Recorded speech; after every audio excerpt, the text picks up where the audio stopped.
Olá pessoal, tudo bem? Hoje nós vamos dar prosseguimento ao conteúdo do oitavo ano. Conteúdo esse, a aula de hoje faz referência, inicialmente, não posso esquecer de falar sobre a aula de hoje, é no dia 5 de fevereiro, e ela faz referência ao conteúdo do oitavo ano. Não é? Conteúdo esse que faz parte da base curricular de História, onde a gente começa a trabalhar, a mencionar, não é?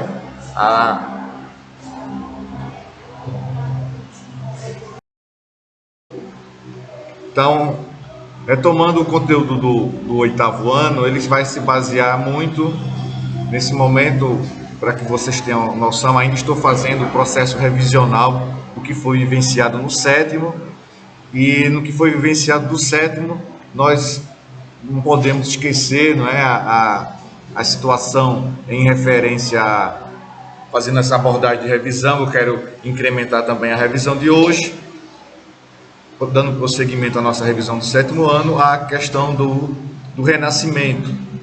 A questão do renascimento vai fazer com que a gente possa sempre estar atrelando os fatos históricos, fazendo com que os fatos históricos sejam entendidos não de forma isolada, de forma contínua, que cada fato histórico está interligado um ao outro. E no caso específico do Renascimento, a gente vai ter que lembrar isso, muito bem, lembrar o que foi vivenciado anteriormente, o que foi vivenciado lá no finalzinho da Idade Média, nas características finais daquele período, onde vai haver um renascimento urbano, ou seja, a população europeia que estava morando em grande parte nas áreas rurais durante o processo, grande parte da Idade Média. No finalzinho da Idade Média, como há um esgotamento do feudalismo em grande parte, não vai haver a finalização, viu? É bem verdade que a gente tem que salientar isso. O feudalismo não vai acabar totalmente com o fim da Idade Média. Ainda na Idade Moderna, nós vamos conhecer aqui e ali alguns resquícios desse feudalismo. Pois bem, dito isto, a população europeia, como começa a migrar de uma região para outra, de acordo com as suas necessidades, onde ela percebe que há uma melhor condição de desenvolvimento, ali ela vai se instalar, ali ela vai aparecer, ali ela vai surgir. E como agora a população percebe que a vida na cidade, nas áreas rurais está esgotada, não apresenta mais as facilidades que tinha antes, ele com sua família, ele se vê, entre aspas, obrigado a fazer esse deslocamento até as áreas urbanas. Há um incremento comercial nas áreas urbanas. E além do incremento comercial, a população vai ter as questões em referência ao aparecimento das moedas, o incremento comercial por consequência do aparecimento dessas moedas. E aí vai surgir, no finalzinho da Idade Média, a chamada classe social, muito famosa, que vai aparecer nesse período aí, no finalzinho da Idade Média, e vai se alastrar, vai crescer, vai ter uma força econômica muito grande também na Idade Moderna. Quando a gente começar a estudar a Revolução Francesa, que é um dos conteúdos, não é, muito presente no oitavo ano, a gente vai perceber que esse movimento revolucionário, Revolução Francesa, ele tem uma característica tipicamente burguesa, porque a burguesia já estava com uma força crescente, consolidada. E essa força econômica da burguesia estava desejosa também de inserir-se, de interferir na área política. A burguesia diz: chega, é o momento nosso, é o momento que a gente precisa estar também com a força política. E aí, com essa burguesia, vai surgir os primeiros ricos comerciantes, os mecenas. Além dos mecenas, já na Idade Moderna, nós temos o aparecimento também das universidades. Então essas universidades, elas começaram a questionar o poder do rei.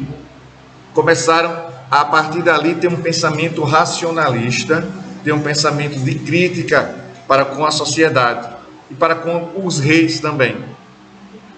Por isso que vai surgir o chamado movimento renascimento renascimento científico e renascimento cultural. Na área da cultura, você vai ver que esse movimento vai surgir em cidades da chamada Península Itálica. Como a Itália não está unificada ainda, nós chamamos de Península Itálica.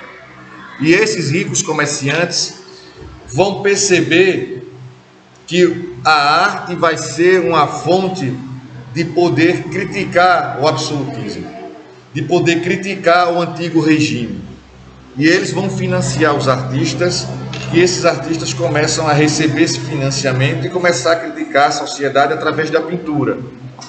Como nem todo mundo tinha essa percepção de que estava sendo criticado, estava sendo questionado, o movimento artístico do Renascimento foi passando em alguns aspectos sem ser percebido com teor crítico, e sendo, sim, percebido como teor artístico, sendo enaltecido.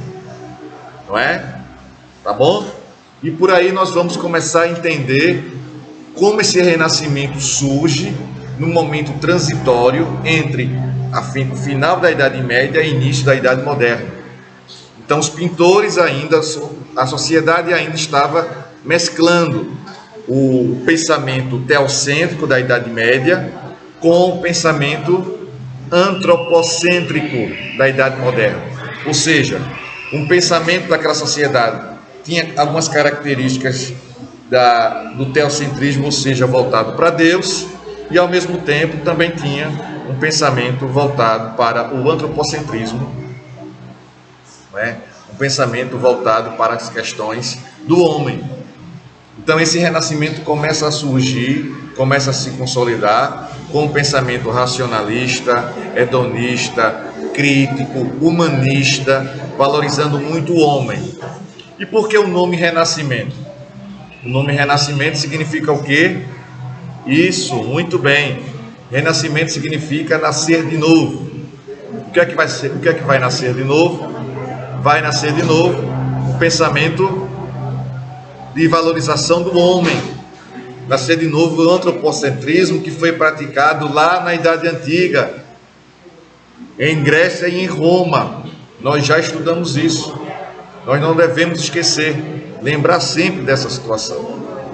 Tá bom? E a partir desse momento o Renascimento vai surgir com uma força muito grande, com um marco artístico e científico. Por que científico? Porque os cientistas começaram a questionar tudo aquilo que vinha de teoria defendida da Idade Média. Começaram a questionar se a Terra é redonda ou quadrada, se a Terra gira em torno do Sol, se a Terra gira, faz um movimento em torno dela mesma. São essas questões com cientistas como Nicolau Copérnico, Galileu Galilei, Isaac Newton. São cientistas que começam a ser questionadores e vão pagar um preço muito alto por esses questionamentos. Tá bom? Então, a partir desse momento, a gente tem que ter essa noção, tem que ter esse entendimento de não esquecer desse marco que foi o renascimento científico e cultural. Voltando a falar, esse renascimento significa o quê? Renascimento, nascer de novo. O que é que vai nascer de novo? Isso, muito bem, isso mesmo, vai nascer de novo o pensamento antropocêntrico, na Idade Moderna. Você tem que acompanhar a linha do tempo e as características de cada período, como cada período se apresentava, como isso vai ser importante para o nosso entendimento histórico. A Idade Média tem um pensamento teocêntrico, a Idade Moderna tem um pensamento antropocêntrico. Por quê? Porque os pensadores, aqueles formadores de opinião, acreditavam que a sociedade devia buscar nascer de novo o pensamento de valorização do homem. Então, você tem que começar a perceber de que maneira isso estava acontecendo, de que forma estava acontecendo. E a Península Itálica, voltando para a questão do Renascimento, então o Renascimento nasce na Península Itálica por conta do fervor econômico, da agitação econômica, da força econômica daquele período. E ali também estava surgindo esse pensamento crítico com relação à Idade Média e valorização cada vez mais do homem. E o surgimento das universidades, que é desde aquela época o centro irradiador de questionamentos, de discussões, de pensamentos racionalistas. Então, essas discussões, esses questionamentos faziam com que criticavam a sociedade teocêntrica e, a partir desse momento, valorizando cada vez o pensamento humanístico, valorizando tudo aquilo que vinha do homem e, ao mesmo tempo, deixando de lado todas as influências teocêntricas. Tá bom? Deu para entender? Perceba também, eu quero finalizar a aula fazendo a seguinte abordagem, a seguinte explicação. Mais uma vez vai aparecer os períodos dentro de um conteúdo de história, que é muito natural. Os historiadores têm essa característica de dividir o termo, o fato histórico em períodos para facilitar nosso conhecimento, nosso entendimento. Então, o que foi que aconteceu? No Renascimento não foi diferente. O Renascimento, ele possui três períodos, o 300, o 400 e o 500. O 300 é um período que vai começar mais ou menos ali em 1300. 400 vai começar mais ou menos no ano de 1400. E o 500 vai começar mais ou menos ali no ano de 1500. Tá bom? Na próxima aula eu vou fazer o aprofundamento desses tópicos esses períodos em relação ao Renascimento. Tá bom? Forte abraço para vocês, que vocês possam, estar nesse ano 2021 com toda a força, com toda a garra e desejando vir assistir às aulas presenciais. A Escola Dinâmica está com toda a estrutura para receber vocês. Tá bom? Forte abraço a todos e até a próxima. Tchau, pessoal.